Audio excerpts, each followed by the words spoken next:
Supreme কোর্টের আইনজীবী সৈয়দ সাইদুল হক সুমনের বিরুদ্ধে মানহানি মামলা করেছেন আওয়ামী লীগের প্রচার ও প্রকাশনা সম্পাদক আব্দুস সোবহান গোলাপ। বৃহস্পতিবার ঢাকার মহানগর তৃতীয় যুগ্ম জজ আদালতে এই মামলায় তিনি 500 কোটি টাকা ক্ষতিপূরণের আর্জি জানিয়েছেন। যুক্তরাষ্ট্রে গোলাপের বাড়ি নিয়ে দুদকে সুমন অভিযোগ দেওয়ার পর এই মামলা হল।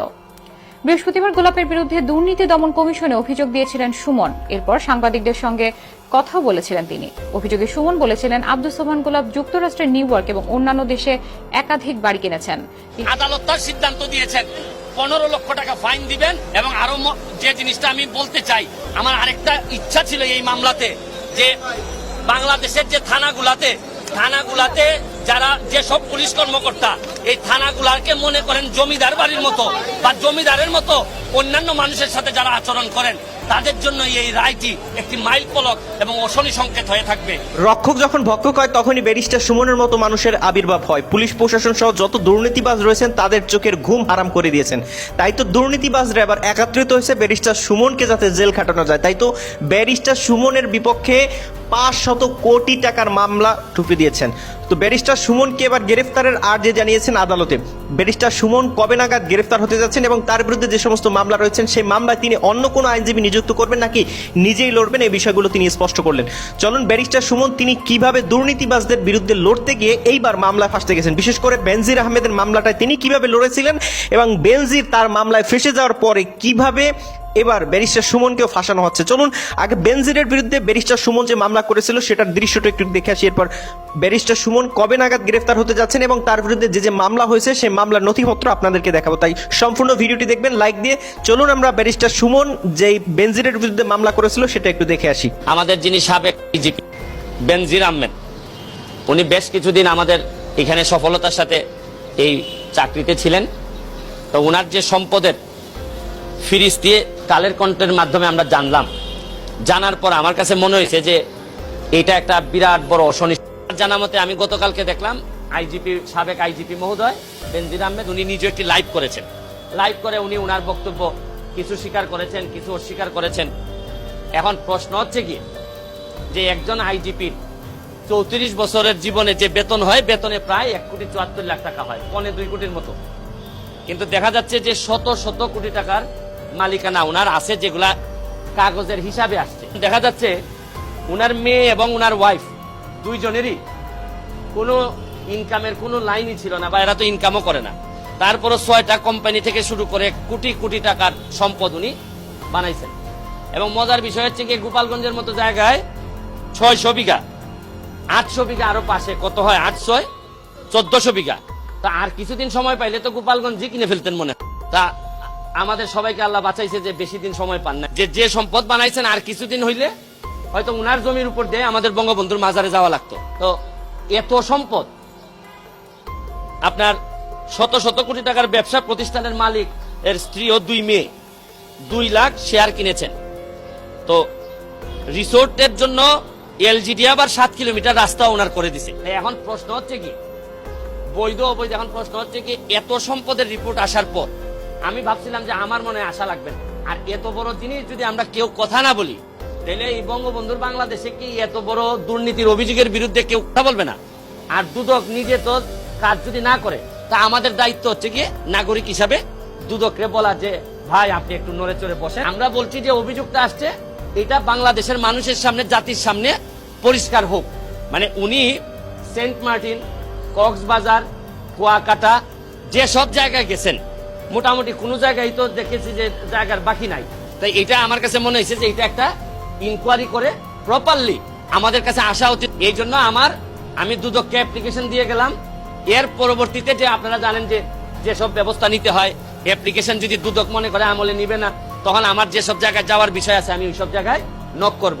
আমার প্রশ্ন হচ্ছে যে বঙ্গবন্ধু কন্যা জননেত্রী শেখ হাসিনার একটা মিশন হচ্ছে গিয়ে দুর্নীতির বিরুদ্ধে প্রতিবাদ, দুর্নীতির বিরুদ্ধে কাজ করতে হবে এবং দাঁড়াতে হবে। আমি একজন এই প্রথম, কিন্তু আমি এমপি হিসাবে এই প্রথম আসছি। আগে আপনারা আমাকে দেখেছেন যে ব্যারিস্টার সুমন হিসাবে আসছি। ইস্যুটা হচ্ছে গিয়ে যে সব জায়গায় দুর্নীতির ব্যাপারে অন্যরা কথা বলবে না, আমার যদি সামর্থ্য থাকে, শক্তি থাকে, সাহস থাকে, আমি কথা বলবো। সদের যে জায়গাতে কাজ করার, আমি একজন ইন্ডিপেন্ডেন্ট ক্যান্ডিডেট হিসাবে আপনারা জানেন বিভিন্ন দুর্নীতির বিষয়ে কথা বলে আসতেছি। আমি সুযোগ পাইলে বলবোই, কিন্তু সংসদ তো বিচারের জায়গা না, সংসদ তো ইনকোয়ারি করবে না। আইন প্রণয়নের জায়গা হচ্ছে সংসদ। তাও আমি সুযোগ পাইলে আমি সংসদে এইসব কথা আমি বলবো। তো যেটা করতে পারবো, দুদকের ভূমিকা নিয়ে আলোচনা করতে পারবো, কিন্তু ইন্ডিভিজুয়াল একটা দুর্নীতির অভিযোগের ভিত্তিতে কেন এটা তদন্ত হচ্ছে না, এটা তো আমাকে দুদককেই বলতে হবে। আর আরেকটা জিনিস আপনি চিন্তা করে দেখেন, যেটা আমার কাছে বেশি মানে খুবই শঙ্কার যে বিষয়টা, একজন আইজিপি মহোদয়ের যদি এত সম্পত্তির অভিযোগ থাকে, তাইলে অনেক সৎ পুলিশ অফিসার আছে, তারাই এই নিউজটা পাওয়ার পর এরা তো সততা টিকায় রাখা মুশকিল, এরা একটা প্রতিযোগিতায় নেমে যাবে যে আমি তো আইজিপি মহোদয়ের যদি 700-1400 বিঘা থাকে, তা আমি এসপি, তা আমার কি আমি একবারে কম? আমি ডিআইজি, আমি কি একেবারে কম? আচ্ছা, আমার বাড়ি না হয় ওই জায়গায় না বা গোপালগঞ্জে না, তাদের মধ্যে একটা প্রতিযোগিতা শুরু হবে। আমি এমপি হিসাবে আমার 2টা উপজেলা আছে, 2টা উপজেলায় আমার 2টা থানা আছে, 2জন ওসি মহোদয় আছেন। আমি যে তাদেরকে বলবো যে ভাই প্লিজ দুর্নীতি করা যাবে না, 2 নাম্বারই করা যাবে না, মানুষকে কষ্ট দেওয়া যাবে না, এরা যদি বলে আরে আপনি এত কথা রাখেন তো, আমি যে ডিপার্টমেন্ট থেকে আইছি এই ডিপার্টমেন্টের আইজিপি মহোদয়ের কত সম্পদ আপনি জানেন, আপনি আমাদেরকে ঠকায়েন না, এইসব কথা বললেও তো আমার প্রশ্নের উত্তর দেওয়া কঠিন। এই জন্যই আমি চাচ্ছি যে দুদক বলুক যে উনি করছেন কিনা, তাইলে আমি আমার ওসি মহোদয় এসপি মহোদয়কে বলতে পারবো যে দেখেন এই সব 2 নাম্বারই করলে কিন্তু এটা ভালো হবে না। উনি কি বললেন না বললেন, প্রতিটা যারা অপরাধী হয়েছে শেষ পর্যন্ত, কোনো অপরাধী শেষ পর্যন্ত কেউ কি বলে যে আমি এটা করছি, তাহলে তো বিচার উনিই করে ফেলতেছেন। আমি তো উনি কি বলছেন না বলছেন এটা আমার জন্য ফ্যাক্টর না, বা কালের কণ্ঠ কি বলছে বা কেন বলছে কালের কণ্ঠ, উনি এত সম্পদ অর্জন করছেন, আগে কেউ কোনো সাংবাদিক কথা বলে নাই, এখন এই উনি রিটায়ারমেন্টে যাওয়ার সময় সাংবাদিকরা সুবিধা পাইছেন, ধরেন করছেন, তারপর আমি অ্যাপ্রিসিয়েট করি যে আচ্ছা যাই এই অপরাধী যেই হোক একটা রিপোর্ট তো আপনারা করছেন, তা আগে করলে তো উনি আরো সতর্ক হইতে পারতেন। তো এইটা তো একটা আমাদের একটা দুর্বলতা আছে, উনি কি বললেন না বললেন এটা আমাদের জন্য ইম্যাটেরিয়াল।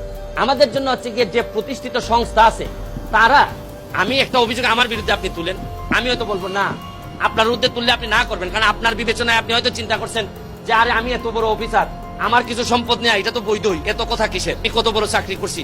তো এই বিবেচনা বোধ তো উনার বিবেচনায় তো হবে না, হবে হচ্ছে গিয়ে প্রাতিষ্ঠানিক যে সংস্থা তারা বলবে যে উনি আদৌ করেছেন কি করেন নাই, দ্যাটস অল। বেনজির আহমেদের বিরুদ্ধে ব্যারিস্টার সুমন যে মামলা করেছিলেন, এই মামলার ফলেই কিন্তু দুদক কিন্তু অ্যাকশন নিতে শুরু করেছে এবং বেনজির আহমেদ কিন্তু এখন পুরোপুরি ফেসে গিয়েছেন। চলুন এবার ব্যারিস্টার সুমন যত দুর্নীতিবাজদের বিরুদ্ধে অ্যাকশন নিয়েছিলেন, সেই সমস্ত দুর্নীতিবাজরা এইবার ব্যারিস্টার সুমনের বিরুদ্ধে কেন অ্যাকশন নিতে যাচ্ছেন এবং কেন মামলা করতে যাচ্ছেন, চলুন সেটা একটু দেখে আসি। সুপ্রিম কোর্টের আইনজীবী সৈয়দ সাইদুল হক সুমনের বিরুদ্ধে মানহানি মামলা করেছেন আওয়ামী লীগের প্রচার ও প্রকাশনা সম্পাদক আব্দুস সোবহান গোলাপ। বৃহস্পতিবার ঢাকার মহানগর তৃতীয় যুগ্ম জজ আদালতে এই মামলায় তিনি 500 কোটি টাকা ক্ষতিপূরণের আর্জি জানিয়েছেন। যুক্তরাষ্ট্রে গোলাপের বাড়ি নিয়ে দুদকে সুমন অভিযোগ দেওয়ার পর এই মামলা হল। বৃহস্পতিবার গোলাপের বিরুদ্ধে দুর্নীতি দমন কমিশনে অভিযোগ দিয়েছিলেন সুমন, এরপর সাংবাদিকদের সঙ্গে কথাও বলেছিলেন তিনি। অভিযোগে সুমন বলেছিলেন আব্দুস সোবহান গোলাপ যুক্তরাষ্ট্রের নিউ ইয়র্ক এবং অন্যান্য দেশে একাধিক বাড়ি কিনেছেন।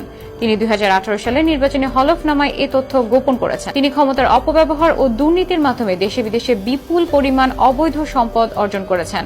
এই বিষয়ে তদন্ত করে প্রয়োজনীয় আইনি ব্যবস্থা নেওয়ার জন্য অনুরোধ করছি। ব্যারিস্টার সুমনকে এ বিষয়ে প্রশ্ন করা হলে চেঞ্জ টিভিকে বলেন, আমি মামলার ভয় পাই, গোলাপের দুর্নীতির বিরুদ্ধে কথা বলেই যাব, গোলাপরা নিবৃত না হলে আওয়ামী লীগ ক্ষতিগ্রস্ত হবে। ব্যারিস্টার সুমনের বিরুদ্ধে 500 কোটি টাকার যে মামলা দিল এই যে গোলাপ, তো 500 কোটি টাকার মানহানি হয়েছে। তো এই 500 কোটি টাকার তিনি মালিক হলেই তো তার সম্মান নষ্ট হবে। এই 500 কোটি টাকা তিনি কিভাবে উপার্জন করছেন, এই হিসাব যদি দুদক তার কাছে যায়, তাহলে ব্যারিস্টার সুমন ব্যারিস্টার সুমনের বিরুদ্ধে যে মামলা হয়েছে সেই মামলা খারিজ হয়ে যাবে এবং এই গোলাপ নিজের মামলায় নিজে ফেসে যাবেন। আপনি কি মনে করেন কমেন্ট সেকশনে জানাবেন। ভালো থাকবেন সবাই, আসসালামু আলাইকুম ওয়া রাহমাতুল্লাহ।